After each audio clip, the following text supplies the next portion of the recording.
যখন একজন মানুষের জীবনে সব দরজা বন্ধ হয়ে যায়, তখন সেই মানুষটা কিভাবে তাওয়াক্কুল করবে, সেটার একটা রূপ যদি আমাদের সামনে আপনি উন্মোচন করতেন।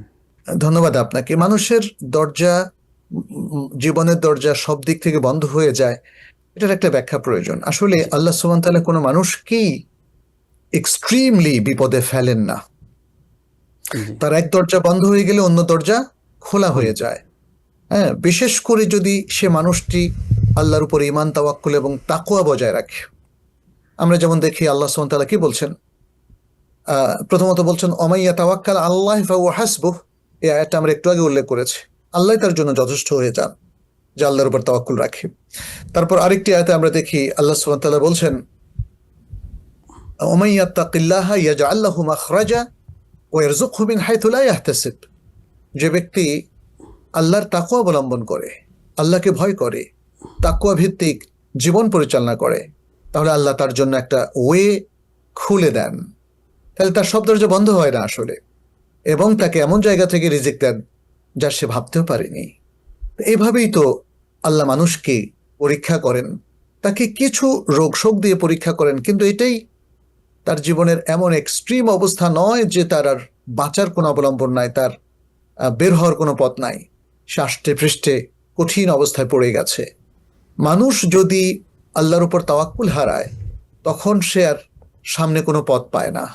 কিন্তু সে যদি আল্লাহর উপর তাওয়াক্কুলটা রাখতে পারে, ঈমানটা যদি তার বজায় থাকে, আর তাকওয়ার পথে যদি সে নিজেকে ধরে রাখতে পারে, তাহলে এই যে আয়াতটা বললাম, আল্লাহ সুবহানাহু ওয়া তাআলা তার জন্য ওয়ে খুলে দেন।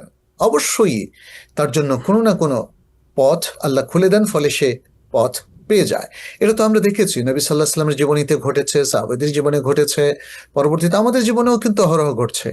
বদরের যুদ্ধে যে কারো মনে হতে পারে মুসলিমরা আষ্টে পৃষ্ঠে কঠিন অবস্থায় পড়ে গেছে, কিন্তু আল্লাহ কিভাবে উদ্ধার করলেন দেখেন।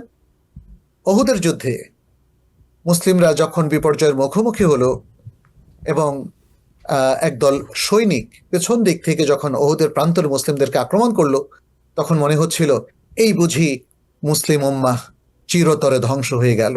কিন্তু আসলে কি হয়েছে? আল্লাহ কি তাদেরকে রক্ষা করেন নাই? জি, বদর যুদ্ধে যেমন রক্ষা করেছেন, উহুদের যুদ্ধে রক্ষা করেছেন। আবার যখন বিশাল সৈন্য নিয়ে তারা মদিনা আক্রমণ করতে আসলো গাজওয়াতুল আহজাবের মধ্যে, আপনি দেখেন তখন আবার আল্লাহ তাআলা মুসলিমদেরকে কত বড় বুদ্ধিবৃত্তিক একটা পথ অবলম্বনের সুযোগ করে দিলেন। মুসলিমরা অনেকটা বিনা যুদ্ধে জয়ী হলো, তাই না? হুনাইনের যুদ্ধে যখন মুসলিমরা আবারও কচুকাটা হচ্ছিল, আল্লাহ আবারও তাদের প্রতি রহম করলেন।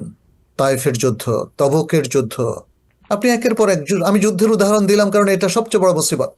জি, একটা জাতি হয়তো ধ্বংসই হয়ে যেতে পারে, বাট মুসলিমদের রসদ কম, ব্যক্তি কম, সৈনিক কম, বাট এসব কিছুর পরেও আল্লাহ কি তাদেরকে উদ্ধার করেননি?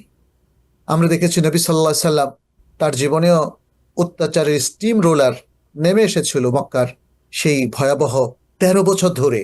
আল্লাহ কি তাকে রক্ষা করেননি? জি, আল্লাহ কি মানে তার সহায়ক ছিলেন না, তার সাথী ছিলেন না? লা তাহজান ইন্নাল্লাহা মা'ানা, তাই না? আল্লাহ তো শিখিয়ে দিয়েছেন। নবী সাল্লাল্লাহু আলাইহি সাল্লাম এটা বলছিলেন আবু বকর রাদিয়াল্লাহু তাআলা গারে হিরার মধ্যে, যখন শত্রুরা এসে তাদেরকে প্রায় ধরে ফেলছিল, আর আবু বকর রাদিয়াল্লাহু তাআলা বিচলিত হয়ে গেলেন, তখন নবী সাল্লাল্লাহু আলাইহি সাল্লাম তিনি কি বলেছিলেন? লা তাহজান ইন্নাল্লাহ ইন্নাল্লাহা মা'ানা। আজকের বালা মুসিবতে আমাদেরকে এটাই মনে রাখতে হবে, ইন্নাল্লাহা মা'ানা। কখনো ভীত সন্ত্রস্ত হওয়া যাবে না, কখনো চিন্তিত হওয়া যাবে না, টেনশনের মধ্যে নিজেকে ডুবিয়ে দেওয়া যাবে না। যদি সেটা কেউ করেন, তাহলে তিনি অবশ্যই ক্ষতিগ্রস্ত হবেন, তার মেন্টাল হেলথ একটা বড় ধরনের হ্যাজার্ডের মুখোমুখি হবে। বাট যদি কারো ঈমান হয়, তাওয়াক্কুলে ভরপুর, তার কলব থাকে আল্লাহ নির্ভরতায় ভরপুর, এবং সে যদি এই দৃঢ় বিশ্বাস পোষণ করে ইন্নাল্লাহা মা'ানা, তাহলে যে কোনো বালা মুসিবত আমাদের কাছে তুচ্ছ হয়ে যায়। ইতিহাস তার প্রমাণ, এবং আমাদের জীবনধারায়, মুসলিমদের জীবনধারায় আমরা এর অসংখ্য উদাহরণ পাই।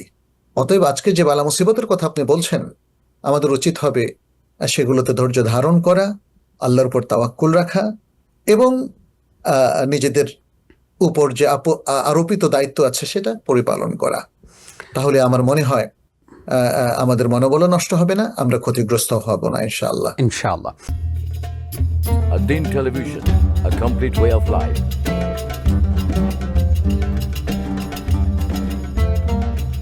প্রিয় দর্শক, ধন্যবাদ ad-Din-এর সাথে থাকার জন্য। এমন আরো সুন্দর সুন্দর ইসলামিক কন্টেন্ট ও সবশেষ আপডেট পেতে সাবস্ক্রাইব করুন আমাদের ইউটিউব চ্যানেল ad-Din এবং পাশের বেল আইকনটি চাপুন।